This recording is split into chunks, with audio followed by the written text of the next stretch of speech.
Assalamualaikum warahmatullahi wabarakatuh. Di sini saya Laila Naili Zakia. Saya akan mempresentasikan tentang teori produksi dengan mata kuliah ekonomi manajerial. Sebelum lanjut, kita membahas tentang definisi teori produksi terlebih dahulu. Teori produksi adalah kerangka konseptual yang membahas bagaimana input diubah menjadi output dalam proses produksi ekonomi.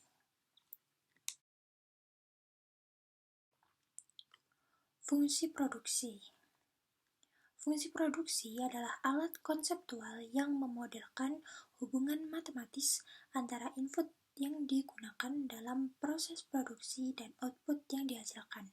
Secara umum, fungsi produksi dapat dipresentasikan sebagai rumus yang sudah saya tampilkan. F X1, X2 sampai dengan Xn sama dengan Y, di mana X adalah input dan Y adalah output.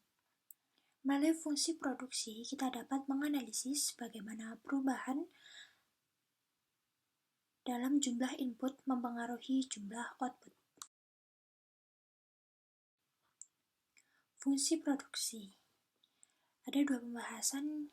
Yang pertama, jenis-jenis fungsi produksi. 1. Linear function atau fungsi linear. Fungsi produksi linear memiliki karakteristik di mana setiap tambahan unit input menghasilkan peningkatan output yang konsisten. Representasinya adalah Y sama dengan AX plus B. Yang kedua adalah quadratic function atau fungsi kuadrat. Fungsi ini memiliki hubungan kuadrat antara input dan output, misalnya Y sama dengan AX kuadrat plus BX plus C. Yang ketiga adalah Cobb-Douglas function, salah satu model fungsi produksi yang umum digunakan dalam ekonomi. Mereka memodelkan hubungan antara input dan output yang persamaannya sama dengan Y sama dengan AX pangkat A kali BX pangkat B. Tujuan pengenalan fungsi produksi. Melalui pemahaman fungsi produksi, para pelaku ekonom dapat mengoptimalkan penggunaan sumber daya, memahami elastisitas produksi terhadap perubahan input, dan merancang strategi produksi yang lebih efisien.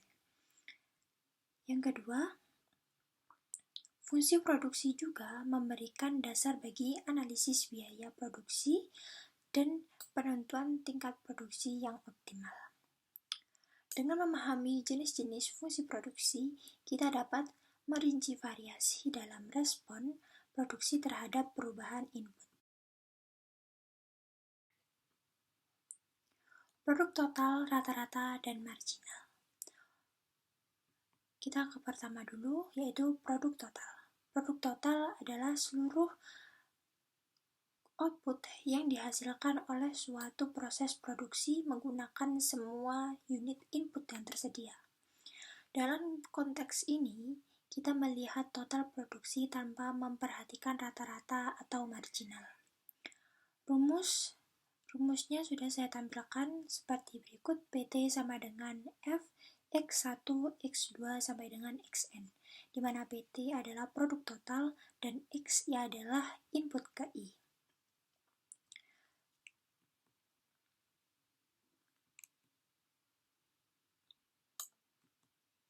Yang kedua adalah produk rata-rata dan marginal. Produk rata-rata atau AP adalah jumlah output per unit input yang digunakan. Rumusnya adalah AP sama dengan PT per Q, di mana Q adalah jumlah input yang digunakan. Yang kedua, produk marginal atau MP adalah merupakan tambahan dalam output yang dihasilkan oleh penambahan satu unit input. Rumusnya adalah MP sama dengan delta PT per delta Q, di mana delta menunjukkan perubahan. Namun apa tujuan dari analisis produk total, rata-rata, dan marginal? Yang pertama, efisiensi produksi. Yang kedua, perbandingan efek input, yang ketiga biaya produksi. The law of diminishing return. Hukum diminishing return atau hukum hasil berkurang menyatakan bahwa ketika satu input dipertahankan pada tingkat konstan sementara input lainnya bervariasi pada suatu titik, penambahan unit input yang berakhir akan menghasilkan tambahan output yang semakin berkurang. Dalam konteks ini, fokus pada satu input sambil menjaga yang lain tetap konstan. Dampak pada produksi.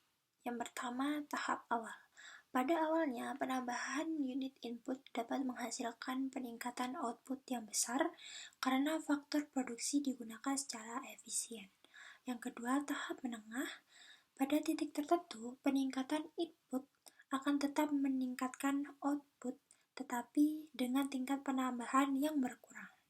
Yang ketiga adalah tahap kritis. Setelah mencapai tahap tertentu, penambahan satu unit input baru justru dapat menyebabkan penurunan output atau hasil yang kurang efisien. Masih dalam The Law of Diminishing Return. Kali ini pembahasannya adalah penerapan dalam praktik. Yang pertama adalah praktik di manajemen sumber daya. Hukum diminishing return memberikan petunjuk tentang seberapa efektif suatu sumber daya ketika diaplikasikan dalam produksi. Yang kedua, optimalisasi produksi. Produsen dapat menggunakan hukum ini untuk menentukan jumlah optimal input yang diperlukan untuk mencapai hasil produksi yang maksimum. Yang ketiga adalah analisis biaya. Dampak hukum diminishing return berdampak pada analisis biaya produksi, membantu dalam pengembalian keputusan yang efisien. Selanjutnya adalah isokuan. Isokuan adalah kurva yang menggambarkan berbagai kombinasi input yang dapat menghasilkan tingkat output yang sama. Pada isokuan, jumlah output tetap konstan meskipun perbandingan antara input dapat berubah. Contoh, dalam pertanian, isokuan dapat menggambarkan kombinasi antara tenaga kerja dan mesin yang menghasilkan jumlah produksi yang sama. Yang kedua, aplikasi. Bisnis dapat menggunakan isokuan untuk mengevaluasi alternatif kombinasi input dan memahami tingkat substitutabilitas dalam proses produksi mereka. Yang selanjutnya adalah pentingnya isokuan dalam pengembangan keputusan. Yang pertama, optimalisasi input. Dengan memahami isokuan, perusahaan dapat mencari kombinasi input yang memberikan hasil yang sama tetapi dengan biaya yang rendah atau efisiensi yang lebih tinggi. Yang kedua adalah analisis resiko. Isokuan juga dapat membantu dalam mengukur resiko substitusi input yang dapat mempengaruhi stabilitas produksi.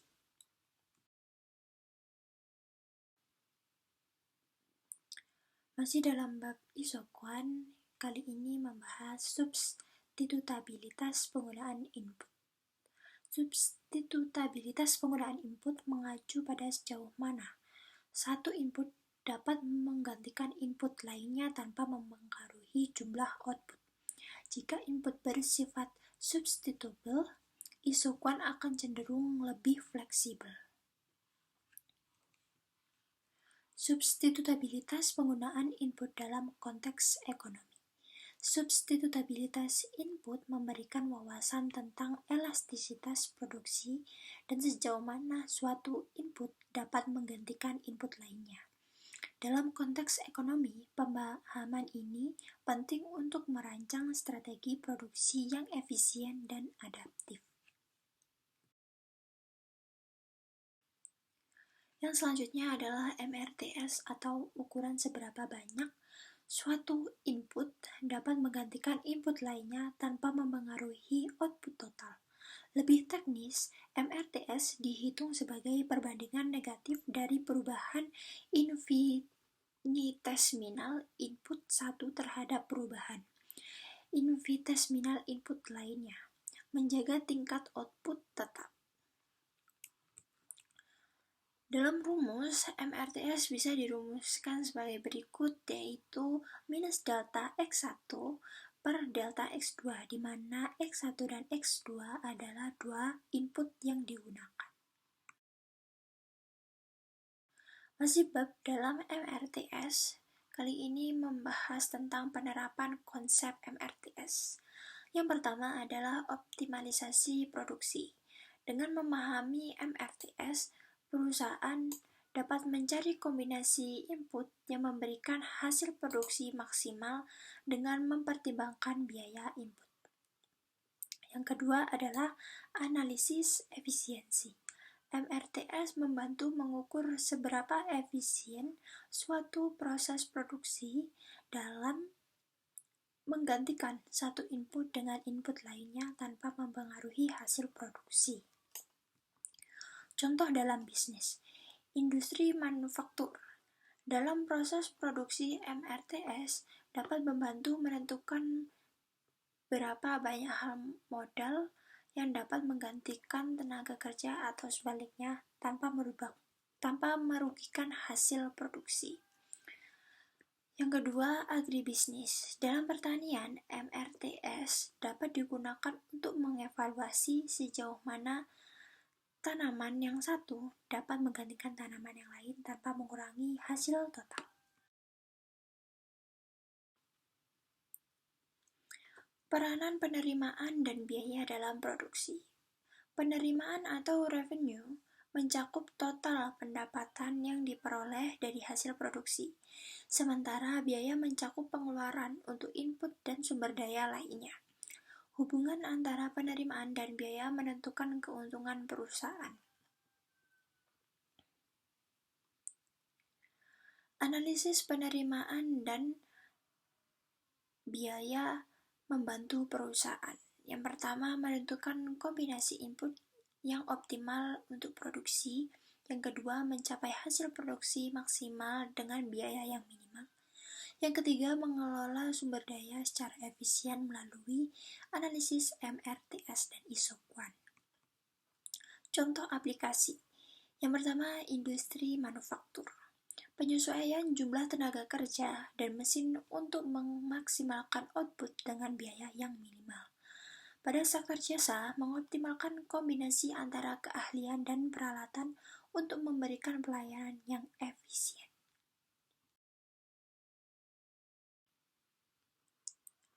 Masih dalam pembahasan ini, kita akan membahas yang lainnya, yaitu penggunaan input tunggal yang optimal. Pada titik optimal, perusahaan menggunakan input tunggal pada tingkat yang menghasilkan tingkat output maksimal dengan biaya minimal. Hal ini mempertimbangkan konsep MRTS untuk mencapai efisiensi substitusi input. Yang kedua adalah kombinasi optimal untuk input berganda. Dalam konteks input berganda, perusahaan mencari kombinasi input yang memberikan hasil maksimal dengan meminimalkan biaya. Kombinasi ini dapat ditemukan dengan membandingkan MRTS dari setiap pasangan input. Yang ketiga, tingkat penggunaan yang optimal untuk input berganda. Pencarian tingkat penggunaan optimal yang melibatkan analisis terhadap sejauh mana setiap input dapat digunakan untuk mencapai output yang maksimal dengan memperhitungkan biaya. Pada titik optimal, MRTS harus sebanding dengan rasio harga input.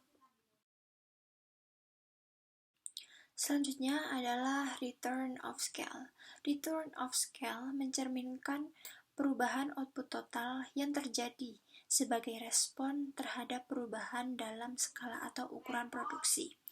Increasing return, constant return, dan decreasing return. Increasing return terjadi saat output tumbuh lebih cepat daripada peningkatan proporsional dalam input. Constant return menunjukkan pertumbuhan output yang sebanding dengan pertumbuhan input. Decreasing return terjadi saat pertumbuhan input lebih cepat daripada pertumbuhan output.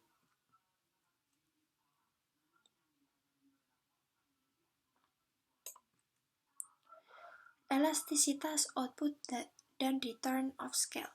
Elastisitas output mengukur sejauh mana output merespon perubahan dalam input.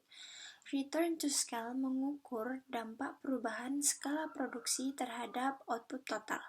Jika return to scale lebih dari 1, itu menunjukkan increasing return. Jika sama dengan 1, constant return. Jika kurang dari 1, sama dengan decreasing return. Penerapan dalam konteks produksi. Penerapan return to scale memberikan wawasan tentang efisiensi produksi saat perusahaan mempertimbangkan perubahan dalam ukuran operasionalnya. Analisis elastisitas output dan return to scale membantu perusahaan mengoptimalkan skala operasional untuk mencapai tujuan produksi yang optimal. Contoh aplikasi dalam industri manufaktur. Menentukan apakah meningkatkan kapasitas pabrik akan meningkatkan produksi secara signifikan atau tidak. Dalam sektor pertanian, mengukur dampak perubahan luas lahan atau intensitas penggunaan input pada hasil total produksi. Yang selanjutnya adalah fungsi produksi empiris. Fungsi produksi empiris adalah suatu model matematis yang digunakan untuk mempresentasikan dan mengukur hubungan empiris antara input dan output dalam suatu proses produksi. Model ini dirumuskan berdasarkan data empiris atau pengamatan langsung dari kegiatan produksi di dunia nyata. Contohnya adalah fungsi pangkat, fungsi chop 12, dan model matematis lainnya yang dapat memberikan gambaran yang sesuai terhadap pola produksi berdasarkan observasi dan pengukuran data aktual.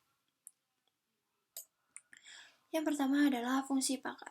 Dalam konteks fungsi produksi empiris, fungsi pangkat adalah salah satu model matematis yang umum digunakan untuk mencerminkan hubungan antara input dan output. Representasinya adalah Y sama dengan AX pangkat B, di mana Y adalah output dan X adalah input, dan A serta B adalah parameter yang disesuaikan berdasarkan data empiris. Yang kedua adalah pemilihan bentuk fungsi untuk kajian empiris. Pemilihan bentuk fungsi produksi empiris sangat penting dan bergantung pada karakteristik data konteks produksi.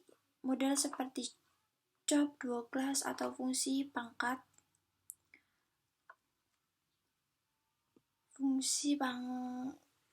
sering digunakan untuk menyelidiki hubungan empiris antara input dan output. Tujuan pemilihan model ini adalah model fungsi produksi empiris membantu merumuskan hubungan matematis yang dapat menjelaskan pola produksi berdasarkan data empiris. Yang kedua, pemilihan model dengan parameter yang baik disesuaikan memungkinkan analisis yang lebih. Metode pengadaan input adalah pendekatan atau strategi yang digunakan oleh perusahaan untuk memperoleh sumber daya atau input yang diperlukan dalam proses produksi. Metode ini mencakup para perusahaan memperoleh bahan baku, tenaga kerja, atau faktor produksi lainnya yang dibutuhkan untuk menjalankan operasinya. Beberapa metode pengadaan input umum melibatkan pembelian langsung di pasar, pembelian melalui kontrak jangka panjang, atau bahkan memproduksi input tersebut secara internal. Pemilihan metode ini dapat mempengaruhi biaya produksi, stabilitas pasokan, dan fleksibilitas operasional perusahaan. Pembelian input secara langsung di pasar atau spot exchange melibatkan pembelian langsung input yang diperlukan di pasar saat ini tanpa adanya kontrak jangka panjang. Keuntungannya adalah fleksibilitas, tetapi resikonya fluktuasi harga dapat menjadi tantangan. Yang kedua adalah pembelian input dengan cara kontrak. Pembelian input dengan cara kontrak melibatkan kesepakatan jangka panjang antara pihak pembeli dan penjual untuk melibatkan input pada harga dan jumlah tertentu. Ini dapat memberikan stabilitas harga tetapi kurang fleksibel. Yang ketiga adalah memproduksi input secara internal. Metode ini melibatkan produksi input yang diperlukan oleh perusahaan secara internal. Ini memberikan kontrol penuh tetapi memerlukan investasi dan sumber daya tambahan. Yang selanjutnya adalah biaya transaksi. Biaya transaksi mencakup seluruh biaya yang timbul dalam proses perolehan yang pertukaran sumber daya atau input. Ini mencakup biaya pembelian, biaya kontrak, biaya pemantauan, dan segala biaya administratif atau logistik terkait. Pentingnya analisis biaya transaksi. Analisis biaya transaksi membantu perusahaan memahami dan mengelola semua biaya terkait dengan pengadaan input, termasuk biaya yang mungkin terabaikan seperti biaya negosiasi, pemantauan kinerja pemasok, dan biaya pengelolaan kontrak. Yang kedua adalah faktor yang mempengaruhi biaya transaksi. Yang pertama adalah kompleksitas transaksi. Semakin kompleks transaksi, semakin tinggi biaya transaksi yang mungkin timbul. Yang kedua adalah jumlah dan frekuensi transaksi. Banyaknya dan seberapa sering transaksi terjadi dapat mempengaruhi biaya transaksi secara signifikan. Yang ketiga, kualitas dan keandalan pemasok. Kerjasama dengan pemasok dapat diandalkan dapat mengurangi resiko dan biaya tambahan. Yang ketiga, strategi pengelolaan biaya transaksi. Yang pertama adalah efisiensi proses. Menyempurnakan proses pengadaan dan pertukaran untuk mengurangi waktu dan biaya transaksi. Yang kedua, negosiasi kontrak yang efektif. Merancang kontrak yang jelas dan menguntungkan untuk menghindari biaya tambahan atau ketidakpastian. Yang ketiga, konsolidasi pemasok. Mengurangi jumlah pemasok untuk meningkatkan efisiensi dan mengelola biaya transaksi. Yang selanjutnya adalah implikasi investasi khusus. Investasi khusus merujuk pada alokasi sumber daya yang signifikan untuk memperoleh atau mengembangkan input tertentu yang spesifik untuk operasi perusahaan. Ini bisa berupa investasi dalam teknologi khusus, pelatihan karyawan, atau pengembangan infrastruktur khusus. Pentingnya analisis investasi khusus. Pentingnya analisis ini membantu perusahaan memahami potensi keuntungan jangka panjang dan dampak investasi khusus terhadap produksi dan efisiensi operasionalnya. Faktor-faktor yang mempengaruhi keputusan investasi. Yang pertama, inovasi teknologi. Yang kedua, pelatihan karyawan. Yang ketiga, pengembangan infrastruktur. Yang ketiga adalah strategi pengelolaan investasi khusus. Analisis risiko dan imbal hasil. Memahami risiko dan potensi keuntungan dari investasi khusus sebelum mengambil keputusan. Yang kedua, pemantauan dan evaluasi terus-menerus.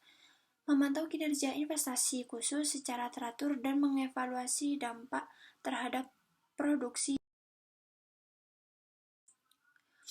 Yang selanjutnya adalah pengadaan input yang optimal. Adalah strategi atau metode yang dipilih oleh perusahaan untuk memperoleh sumber daya atau input yang dibutuhkan dalam proses produksi dengan cara yang efisien dan sesuai dengan tujuan perusahaan. Pemilihan metode ini melibatkan pertimbangan terhadap faktor-faktor seperti stabilitas harga, fleksibilitas operasional, dan kontrol pasokan.